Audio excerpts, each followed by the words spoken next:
Hello and welcome to Midlife Magic, a unique channel for unique women. I am excited because today we're going to be talking about altars. Not just any old altars, but really special altars. Altars have been around for thousands and thousands of years. They were used in ancient times throughout the world by many different people, many different cultures, many different reasons.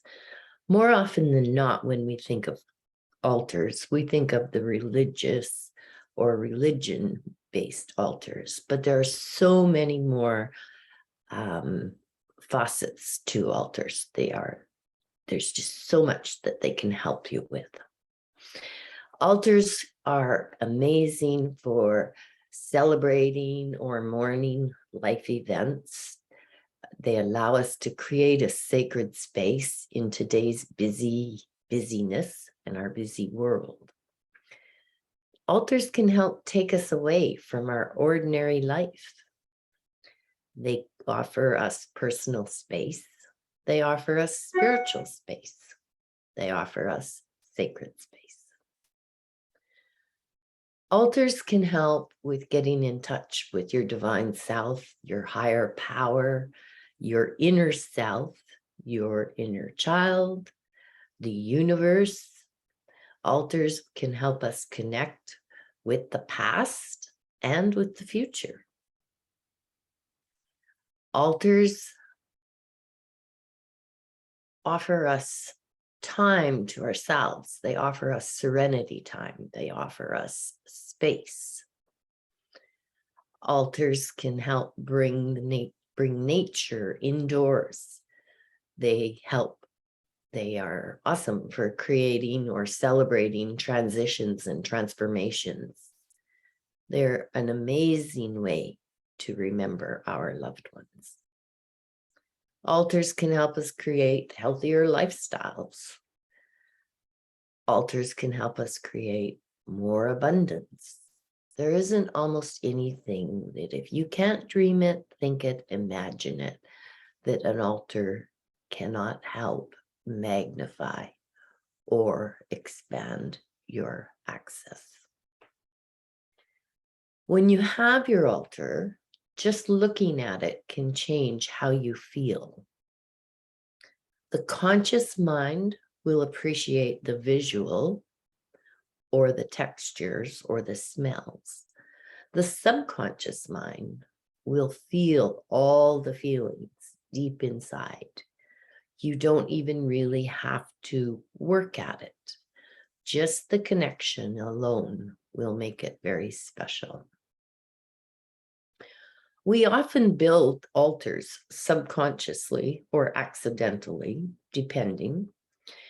Just think of, well, I don't know about now, but think of growing up, or when I grew up, all of those photographs lined up on the piano. How many of us, either our parents or our grandparents, had the shrine on the piano? Altars are like a deliberate grouping of items, although we don't really think about it.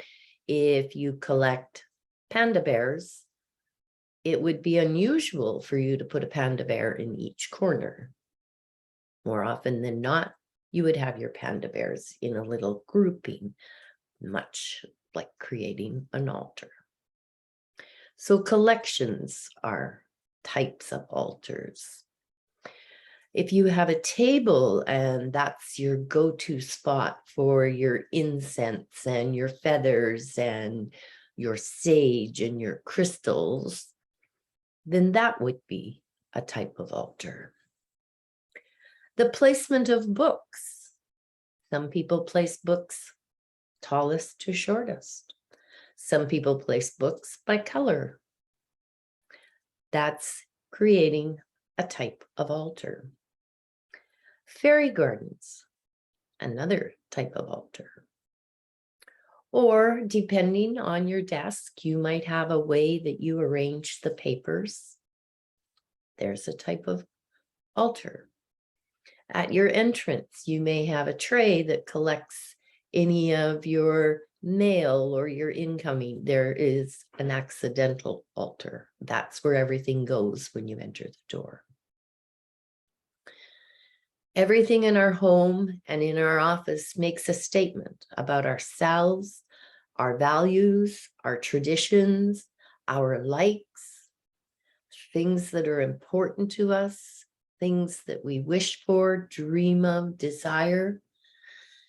In that aspect, most often there will be some kind of an altar, whether it's intentional or accidental, conscious or subconscious.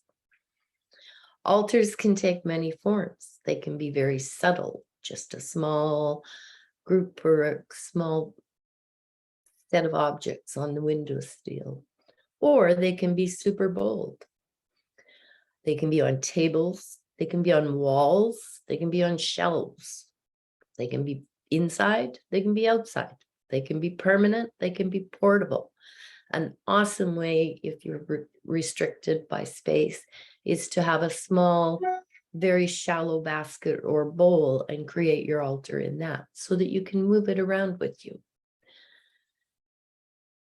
Items of likeness on the end of a coffee table or the end table is quite often has altar characteristics. Those altars become an energetic focus. They have a life almost of their own, and they emit that energy to you, and you pick up on that energy. You can have altars for personal growth, for healing, for manifesting, for spirituality, for love, abundance, creativity, a new baby, a seasonal altar, a medicine wheel or crystal grid altars. Those are a type of altar. Altars for those who have passed and celebrating who they were in our lives. Altars for holidays. There's no end to what you can make an altar for and what you would like it to help you with. So how do you start to make an altar? Well, if you're doing it consciously, the main thing that you really, really want to focus on is your intention. So we start with preparation. You determine what your purpose of the altar is going to be. What do you want it to help you with? Where will it be located? Will it be permanent or will it be portable? How big will it be? Will it be very small? Will it be large? Will it be intricate? And what objects would you love to see on your altar? As I mentioned, the most important part of anything we do is our intention. So you must know what your intention is. What is it that you want the most? What is it that you would like the altar to help you with the most? What is it that you want the altar to remind you of? What will it represent to you? How will it speak to you? How will it reach you and get to the core of what you really, really want that altar to help you with? And then you decide on your placement. Take your time. Listen to your intuition. Read and feel the energy. Quite often, altars can be really, really helpful in the heart of the home. Or the directions. East for new beginnings. South is for growth and expansion. West is for transformation and change. And north is for our deepest inner knowing. North is the darkest time of the year for us in the Northern Hemisphere. And that's quite often when we retreat, when we regroup, we rejuvenate.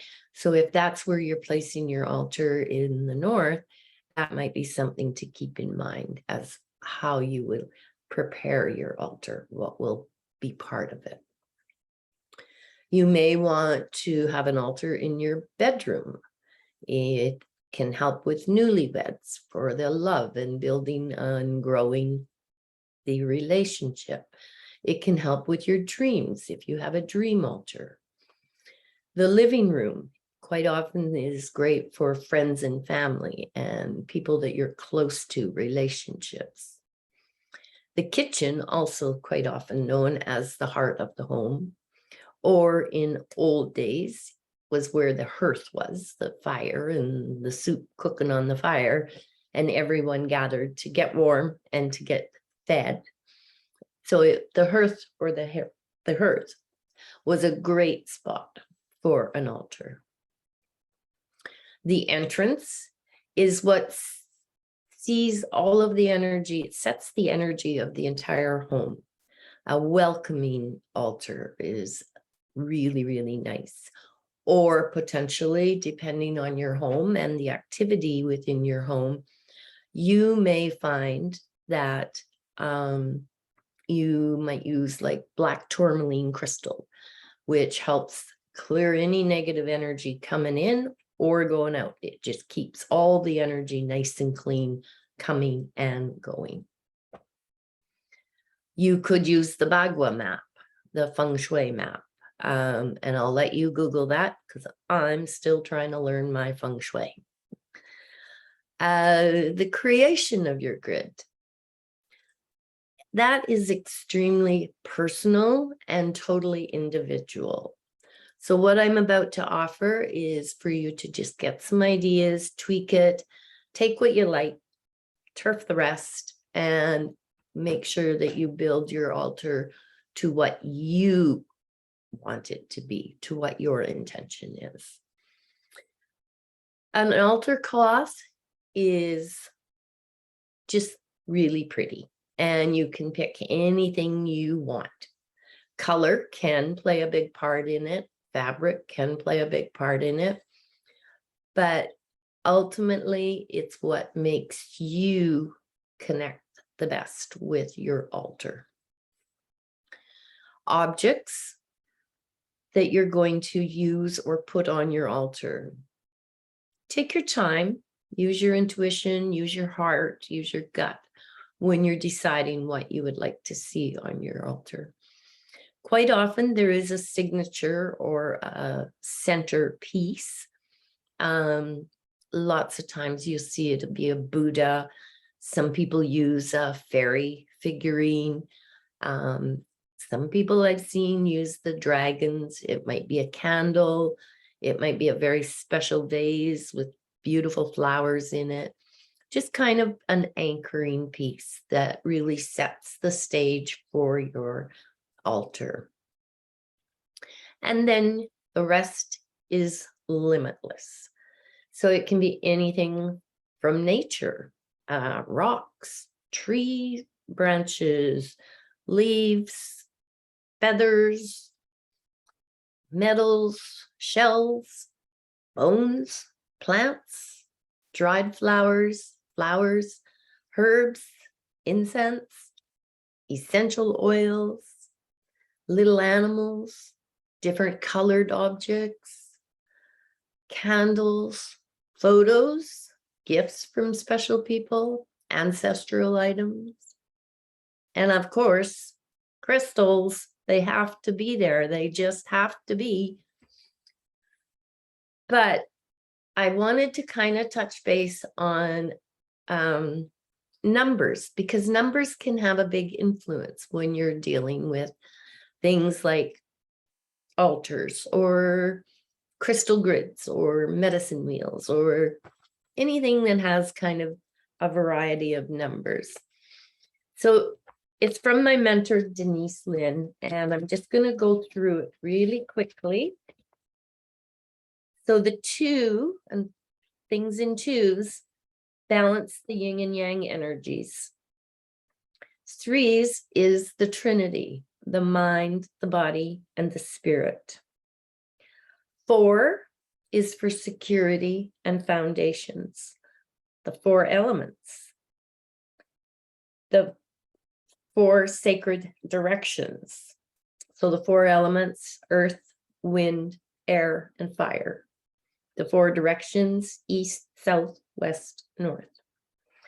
5 is feeling free, activity, physicality, impulse, energetic. 6 is self-harmony, compassion, and love, and it relates to children, balance, and community service. 7s are inner life and inner wisdom. The 7 chakras, the 7 heavens. It's the symbol of birth and rebirth. 8 is infinity. 9 is humanitarianism, selflessness, and dedicating your life to others. 10 is the completion, as the number of fingers is 10 and symbolic of the return to unity. 12 for the 12 signs of the zodiac, the 12 months of the year, 12 hours of the day, 12 hours of the night, 12 nights of the round table, the 12 disciples. It's the balance of spiritual realm and earthly realm. 11 is the intuition, clairvoyance, and spiritual healing. 22, unlimited potential for mastery in any area. And 33 is ancient mysteries, and all things are possible. So when you are building your altar, keep in mind that the numbers may have an impact on what your intention is. And you may want to use, if it's a small altar, you can use like grains of rice or grain in those numbers. So numbers can play a big part in your altar. Purification is important. And purification is, again, a personal choice. I personally use smudging and I use sound. Sound can be ringing bells or drumming, using your singing bowl, just clapping your hands for purifying the energy. Then we want to make sure to do the ceremony, the dedication, the invocation of the actual altar. And again, that would be very personal, but it could be as simple as standing in front of your altar or kneeling, whichever, it depends on how tall it is, and just inviting the altar into your world, you into the altar's world, so that you're connecting both emotionally, spiritually, mentally, and setting the intention and then dedicating it. That can be done in prayer form. It can be done, you can sing it if you want, or you can handwrite it and just read it and then put your little paper on your altar. We also want to make sure that we preserve our altar. And the easiest and best way to preserve the energy and the intention of the altar is to use it. It's the age-old thing. If you don't use it, you lose it. So we want to make sure that we use the altar. Pay attention to it. Stop by and visit it. Once a day, twice a day. Maybe you don't even have time to make a stop, but just glance at it, take a look, and make sure that you kind of connect with your altar, even if it's just for a nanosecond. Another way to preserve your altar is to renew objects. So you can change them out if you like, if you don't want to. So ways to preserve it with renewing objects is changing out the flowers, or if you've used fruit or nuts or something, perishable, make sure you keep that fresh, keep it changed up. Make sure you would attend your altar just like you would your houseplants or anything else that you are helping to keep alive and keep the energy alive and renewed. And of course, there are no rules. So make sure you listen to your intuition, play with your imagination. If you can dream it or think it, then it was meant for you. And it depends on you.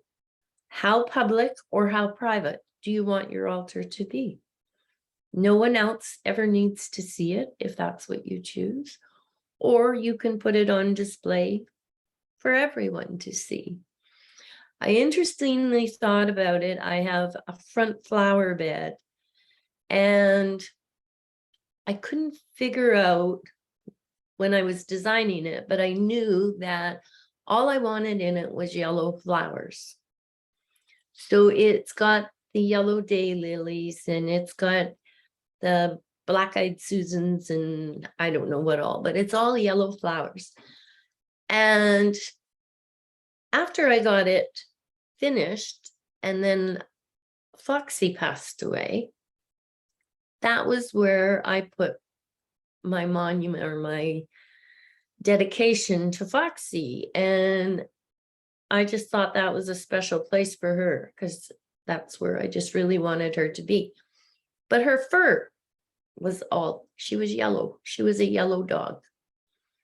So her entire surroundings are yellow. And that's a type of altar. So I really, really look forward to hearing from you. If you want, just jump over to the group in Facebook, Midlife Magic or Crystal Cravings, and let me know about your altars. Would love to see you there. Take care, and I will see you next week on Midlife Magic.